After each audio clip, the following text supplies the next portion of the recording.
Bonjour à tous, c'est Cryptoly, j'espère que vous allez bien en ce dimanche 29 janvier 2023.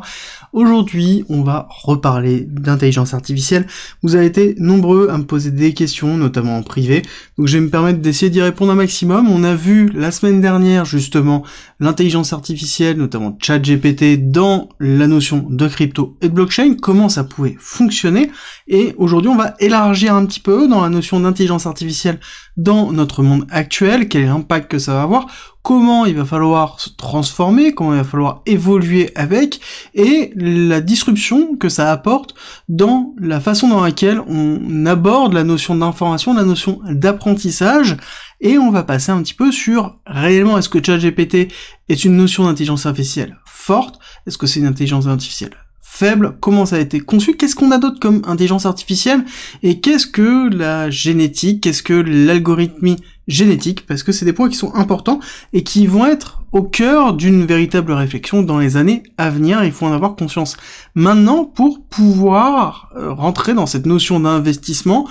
qui nous est propre, pas forcément qu'en crypto, pas forcément qu'en blockchain. Il faut avoir conscience de tout ça pour être prêt et surveiller les bons actifs et les bonnes sociétés au bon moment. Avant de commencer, si vous voulez me soutenir, c'est très simple, likez et partagez cette vidéo, ça aide beaucoup au référencement.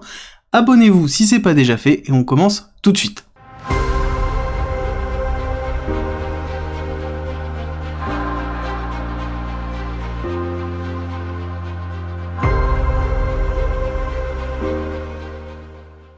L'intelligence artificielle. Alors, je vais pas revenir sur tout ce que j'ai expliqué la semaine dernière, mais je vais revenir sur des points clés. L'intelligence artificielle, c'est deux choses. C'est de la data, d'accord, il faut énormément de data pour pouvoir apprendre à l'intelligence artificielle, c'est la grosse problématique, c'est de l'entraînement à apprendre, à consommer l'information et en tirer des conclusions.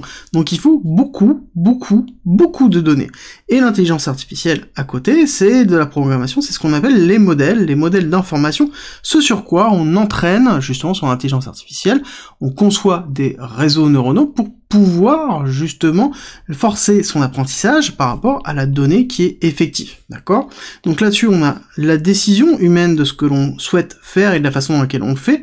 Là-dessus, forcément, plus on a quelqu'un qui développe de façon intelligente, plus on aura un modèle qui sera intelligent, et la data, bah, malheureusement, c'est de la grosse complexité. En tout cas, c'était la grosse complexité dans les années 2000, 2010, ça l'est beaucoup moins maintenant, parce que la data, maintenant, vous savez bien qu'on en a beaucoup, avec, par exemple, des grands comme Google, comme Meta, donc Facebook, et tout autre social media qui rentre justement totalement dans la collection des datas, et leur but principal, c'est récupérer de la donnée et de l'exploiter. Alors tout le monde parle de la notion d'exploitation de la donnée à travers la publicité, le concept justement de marché de l'attention, il est réel, on est d'accord. C'était plus par contre dans les années 2015, 2016, on va dire entre 2010 et 2020, et là on rentre dans une autre ère qui est l'exploitation des données, parce que forcément quand on veut faire de l'intelligence artificielle, on a besoin de beaucoup de données, et qui c'est qui a le plus de données? Clairement, c'est les GAFAM, et là-dessus, on a justement la notion de data. Et là-dessus arrive ChatGPT. ChatGPT, qui ne fait pas partie des GAFAM, en tout cas pour l'instant, même s'il y a un deal avec Microsoft qui est en cours, ne fait pas partie des GAFAM, et qui est une intelligence artificielle qui a absorbé énormément de données, et qui a été construit sous un modèle, justement, de linguistique, pour échanger avec les personnes, comprendre les personnes, et sa volonté première, c'est quoi? C'est la satisfaction. D'accord? Il faut comprendre que sa première volonté à ChatGPT, c'est vous satisfaire. C'est vraiment vous satisfaire, c'est-à-dire que il va être toujours agréable, quand vous lui dites qu'il se trompe, il va s'excuser, on est vraiment dans cette démarche-là d'agréable. Et ce qui est intéressant, c'est quand on compare justement ChatGPT avec une autre intelligence artificielle qui est propre de celle de Google, qui a été mise en place et qui a fait un peu le tour déjà depuis un certain temps, qui est justement Alameda, donc qui et une intelligence artificielle dont il a fait beaucoup parler d'elle pour plusieurs raisons. C'est que son créateur, son développeur, a dit qu'elle était justement consciente.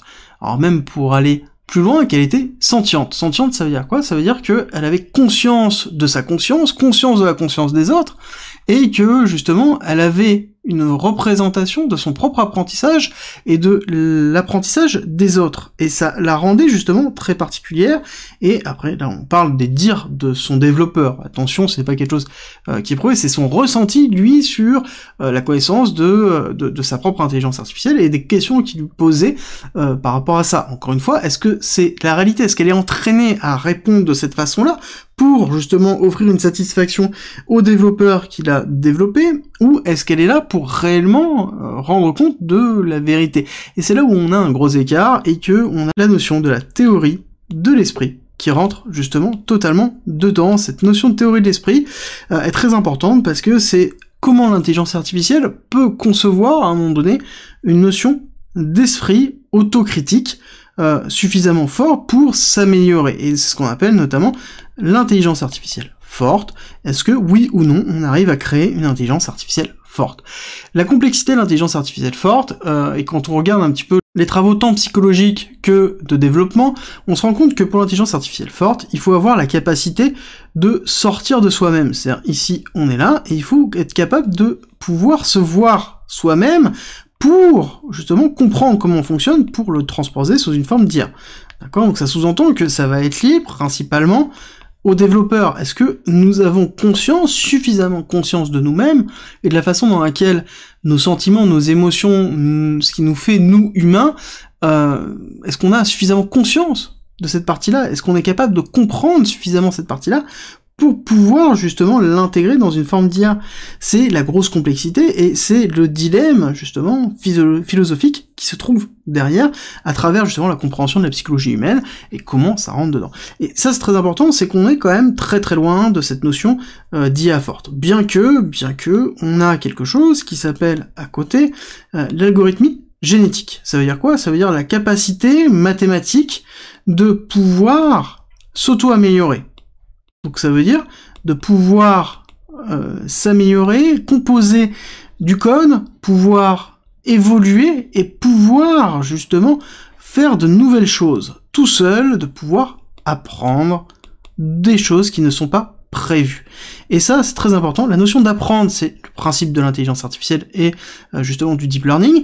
Et à côté, la notion d'apprendre quelque chose qu'on ne connaît pas, ça sous-entend en dehors du modèle d'information que l'on veut donner. Et ça, c'est très important. Ça veut dire que lorsqu'on donne comme modèle à une intelligence artificielle d'apprendre quelque chose, ou même apprendre à apprendre, on se retrouve dans cette notion de modélisation. Et l'intelligence artificielle forte, c'est justement le fait de vouloir sortir de ce modèle.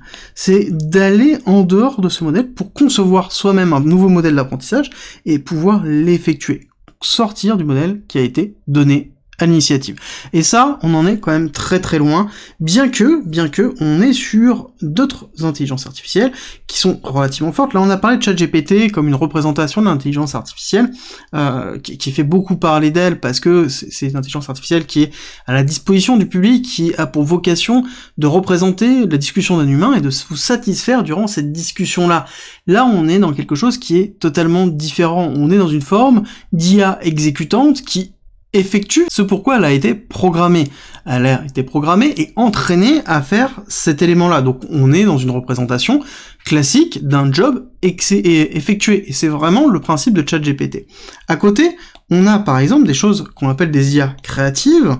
Ça veut dire quoi? C'est des IA qui ont pour vocation de pouvoir diversifier le retour. Par exemple, les IA créatives, ça va être des IA qui ont pour vocation de pouvoir proposer des idées, que ce soit des idées de création de produits, que ce soit de création d'ingénierie, que ce soit des idées sur la composition chimique de certains matériaux, et c'est ce qu'on appelle des IA créatives qui ont pour vocation de sortir justement d'un cadre donné et d'aller chercher des solutions en dehors.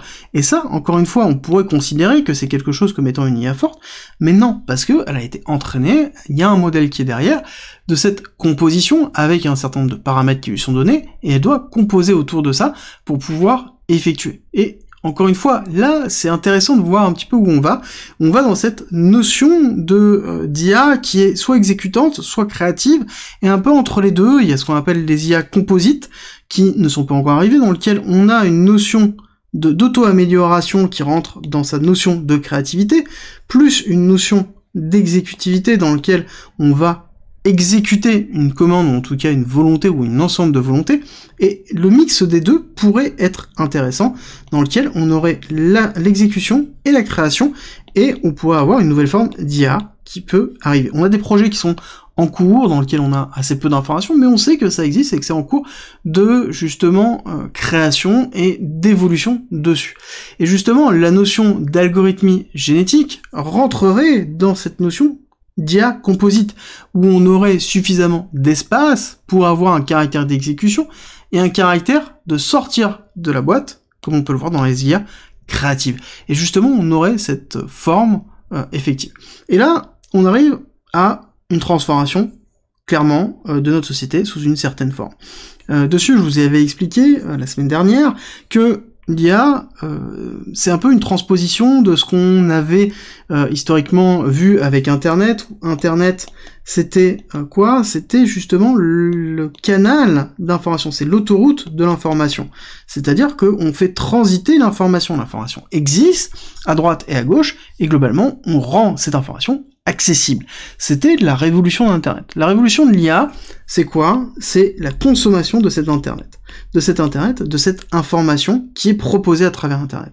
L'IA, justement, c'est comment je traite cette information, et quelles sont les informations que j'en tire, c'est-à-dire comment je l'analyse, comment je le traite, comment j'en sors, justement, des directives, et comment, justement, j'en apprend quelque chose, parce que forcément quand on a un ensemble d'informations, on commence à avoir une notion de connaissance qui rentre dedans, et le principe de la connaissance, justement, c'est de pouvoir utiliser cette information à travers une analyse systémique. Et là-dessus, on se rend compte que l'intelligence artificielle est bien au-delà, en fait, de ce que nous, on peut être capable de faire. Parce que l'intelligence artificielle permet d'analyser énormément de data. On n'oublie pas qu'elle a besoin de beaucoup d'informations pour pouvoir apprendre, mais une fois qu'elle a appris justement à comment reconnaître des patterns, à comment tirer de la connaissance de ces informations, cette data, elle est capable de l'analyser excessivement rapidement et d'en sortir des connaissances, et derrière ces connaissances-là, de les utiliser pour en sortir soit des informations structurées, soit derrière des analyses complètes. Et ça, c'est très important à retenir, parce que là-dessus, c'est là où tout change un petit peu de biais, pour plusieurs raisons. C'est que ici, nous avons donc quelque chose où nous, humains, on était très très forts dans la notion d'inventivité, dans la notion d'analyse, de pouvoir justement donner une cohérence entre plusieurs informations et en tirer une information complexe. C'est ce qui nous a permis d'évoluer, c'est ce qui nous a permis de créer des choses qui étaient juste là impensables, que ce soit la machine à vapeur, que ce soit l'électricité. Tout ça sont par le biais de réflexions, d'informations et de recherches, d'essais dans lesquels on arrivait des fois sur une découverte alors que c'était pas ce qu'on cherchait. Si on prend l'exemple notamment de la superglue, c'est un peu le même principe. Ce n'était pas le but d'inventer la superglue, mais de créer une forme de vitre, de lunettes, pour pouvoir améliorer justement la vision, alors qu'on est vraiment transformé sur quelque chose de totalement différent. Donc c'est un petit peu cette forme-là, c'était vraiment le principe de l'humain, et là on se rend compte que l'IA telle qu'elle, alors bien sûr en fonction des modèles, je vais rentrer dans une généralité, mais il faut pas rentrer totalement dans la généralité et avoir conscience que on est dans une forme de généralité, que l'IA permet justement de consolider cette information et d'en sortir une connaissance qui est justement déjà assimilable beaucoup plus simplement. À l'heure actuelle, si vous vouliez avoir de la connaissance, qu'est-ce qu'il fallait faire? Il fallait consommer de la donnée, consommer de l'information. Avant, c'était où? C'était dans des bibliothèques, c'était à travers les sages, à travers les personnes, si on remonte encore dans le temps, les personnes âgées, où justement, il y avait cette forme de sagesse, de transmission orale qui était présente. Ensuite, on a eu l'écriture, on a eu les tuteurs, on a eu l'école, bien évidemment, on a la bibliothèque, on a les informations. Maintenant, avec justement Internet, on a Internet, on a les réseaux sociaux, on a YouTube, on a accès à tous les documents qui puissent quasiment exister sur Terre, quasiment instantanément, donc on a accès à cette information, et avant c'était la complexité d'avoir accès à cette information qui donnait justement la capacité à apprendre, la capacité à avoir une connaissance. Maintenant, il n'y a plus ce problème-là. Donc la problématique, c'est quoi? C'est la capacité d'assimilation de cette information. comment je vais assimiler cette partie-là, et comment je vais en tirer de la connaissance. À l'heure actuelle, vu la volumétrie de connaissances qu'il y a, enfin d'informations qu'il y a, l'IA, justement, permet de compresser cette partie-là. Même principe, quand on va chercher une information et qu'on va faire une recherche sur Google ou n'importe quel autre moteur de recherche que vous voulez, vous allez aller faire une demande de type d'information et ils vont vous donner une liste d'informations. Ils vont vous donner justement une liste de sites dans lesquels vous allez devoir rentrer chacun votre tour, enfin chacun leur tour, pour pouvoir récupérer cette information, en tirer ce que vous en comprenez, et ça, ce sera votre connaissance. Là-dessus, l'IA est capable d'assimiler la totalité du site, derrière, et la totalité du site, de pouvoir en sortir, justement, les éléments importants pour pouvoir continuer. Et c'est là, vraiment, la force de l'IA, de l'intelligence artificielle, d'être capable de pouvoir structurer toute cette partie-là. Du coup, ça sous-entend que là, nous sommes vraiment dans une brique très importante, parce que on est dans une transformation qui est une forme d'industrialisation. À l'image, on avait l'industrialisation des métiers ouvriers, dans lequel on a eu justement le Fordisme, le Taylorisme qui est arrivé. On a eu beaucoup de choses dans lesquelles on a une forme d'industrialisation très très forte sur des métiers manuels, et là on se retrouve sur une industrialisation du métier intellectuel. Ça veut dire que quelqu'un dont le métier était de réfléchir, d'analyser, son métier va changer drastiquement. Et du coup, ça veut dire aussi qu'on se retrouve sur une accélération, encore une fois, des transformations technologiques qu'on risque d'avoir dans les années à venir, parce que la complexité avant était de pouvoir effectuer des mathématiques, en tout cas de pouvoir composer un certain nombre de mathématiques. L'ordinateur a énormément accéléré cette partie-là, et là on se retrouve justement dans quelque chose qui est encore différent. Je vous ai parlé de la transposition de ChatGPT, qui est, j'ai bien aimé justement ce tweet de Bloomberg qui comparait ChatGPT à la calculatrice pour les mots. C'est un peu le même principe, c'est-à-dire que la calculatrice a simplifié grandement la capacité de pouvoir calculer de tête avec sur des choses qui sont beaucoup plus complexes, et là on rend justement accessible l'utilisation du mot. Mais pour moi, l'intelligence artificielle, si je devais faire cette même métaphore, l'intelligence artificielle, c'est la calculatrice de l'information. Ça veut dire que on est sur la composition de l'information avec la notion d'apprentissage qui va changer. La notion d'apprentissage, elle va totalement changer, parce que justement, on a cette composition d'informations, et quand on regarde un petit peu notre capacité à apprendre, et quand on regarde, par exemple, en France, les études, la notion d'études structurelles, l'école de Jules Ferry, c'est quoi? C'est une école qui est basée sur l'apprentissage des faits, et non pas l'apprentissage de la façon d'apprendre. On ne vous apprend pas à apprendre, on vous apprend des faits, un ensemble de faits qui, derrière, doivent vous permettre de pouvoir progresser. Alors, ce qui est intéressant, c'est que cet ensemble de faits n'a plus forcément un intérêt fort. L'intérêt serait plus la notion d'apprendre. Et c'est là où le narratif change un peu. Où le narratif change énormément, même, je dirais. C'est que quand on comprend, justement, que l'intelligence artificielle, c'est l'accès, maintenant, accéléré à la connaissance, ça veut dire quoi? Ça veut dire que, à l'heure actuelle, pour pouvoir avoir accès dans les années à venir à la connaissance, il faudra avoir accès à l'intelligence artificielle. Et à ce moment-là, qui aura accès à l'intelligence artificielle? ChatGPT, on rappelle que c'est une représentation open source. Mais est-ce que ça le restera? Est-ce que d'autres intelligences artificielles resteront justement dans l'open source? Est-ce que ce ne sera pas contrôlé par un ensemble de personnes? On rappelle par exemple que justement toute la phase de colonialisation qui a eu lieu est principalement due à une forme d'industrialisation. C'était justement l'avènement de la machine versus l'homme, et donc du coup la machine à vapeur, tout ce qui s'est passé avec. Donc là-dessus, la connaissance, l'IA est le nouvel outil qui est propre à la notion de connaissance. Plus on va avoir de connaissance, plus on va avoir une supériorité, plus on aura justement quelque chose qui va apprendre de plus en plus vite.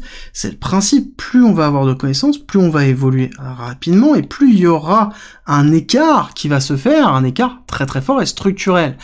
L'autre élément qui est important, c'est que je vais faire une petite aparté sur la notion d'Elon Musk et son projet de puce en silicium dans notre cerveau, qui a pour but principalement de nous défendre contre l'intelligence artificielle. Il faut comprendre que Elon Musk, par exemple, dans sa représentation générale, a conscience du fait que l'intelligence artificielle, à un moment donné, aura la capacité d'apprentissage supérieure au reste. Et dans sa notion d'homme technophile, sera l'utilité de la puce justement en silicium dans le cerveau pour pouvoir compenser ce manque-là. Là, c'est une transposition à côté, mais ça montre que même dans des personnes qui sont quand même avant-gardistes, on a cette peur réelle très forte de perdre le poids en fait sur la notion de connaissance, et que cette notion de connaissance actuellement est dans une notion d'IA. Et on l'a bien compris, cette IA permet d'avoir accès plus rapidement à la connaissance, et on est dans une IA faible, il n'y a pas d'IA forte, mais cette connaissance qui va faire que évoluer, à un moment donné, va renforcer la force d'une IA, qui elle-même va donner accès à plus de connaissances, qui va renforcer elle-même sa propre IA, et ainsi de suite. En fait, on va rentrer dans un cycle où, en effet, dans ce cycle-là, on pourrait avoir une forme d'IA forte qui pourrait émerger, une forme, justement, de reconnaissance très forte, et c'est un petit peu la peur que certaines personnes ont, mais là je vais un petit peu loin par rapport à ça, mais ce qu'il faut retenir en termes de conclusion, c'est que l'intelligence artificielle est en pleine explosion, ce n'est pas quelque chose qui apparaît de neuf, même si on en parle beaucoup à cause de ChatGPT, c'est quelque chose qui existe depuis quasiment une dizaine d'années, qui est nourri avec toutes les informations qu'on donne à droite et à gauche, avec toutes les informations qui sont mises à disposition sur Internet, et justement, c'est une évolution réelle de notre capacité à apprendre, de la notion même de connaissance et de notre relation à la connaissance. L'intelligence artificielle est vraiment là pour pouvoir être un outil dans notre notion de connaissance et d'apprentissage. La question d'intelligence forte, l'utilisation de l'intelligence artificielle qu'on en aura, ce ne sera qu'une question de décision. On parle aussi d'intelligence artificielle exécutante, je vous en ai parlé, ça existe aussi dans le domaine militaire, imaginez bien que ça existe, la notion de drone tueur existe déjà, avec de la reconnaissance faciale, et justement l'exécution de certains ordres par rapport à justement un certain nombre de paramètres.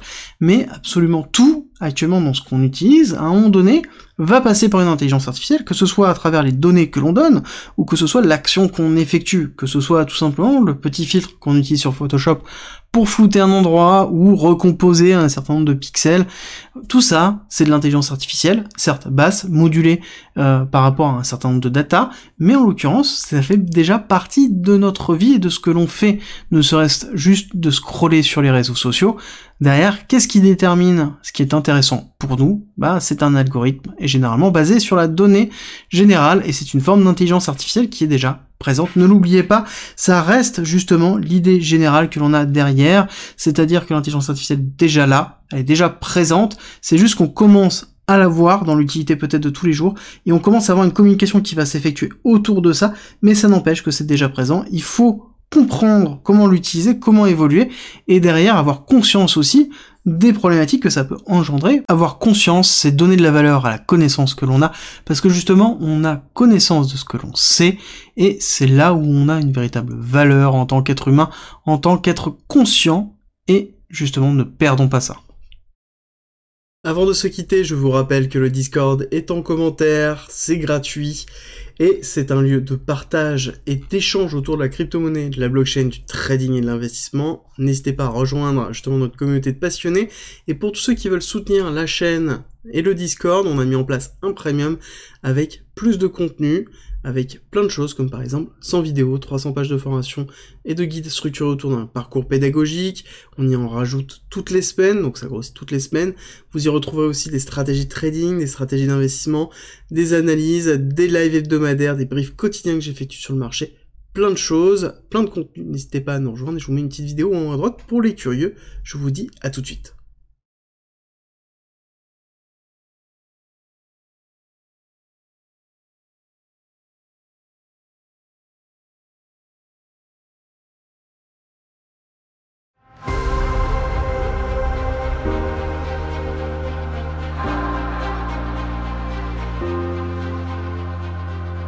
Si tu aimes mon contenu, n'hésite pas, partage, like, ça m'aide énormément, et rejoins-nous sur Discord.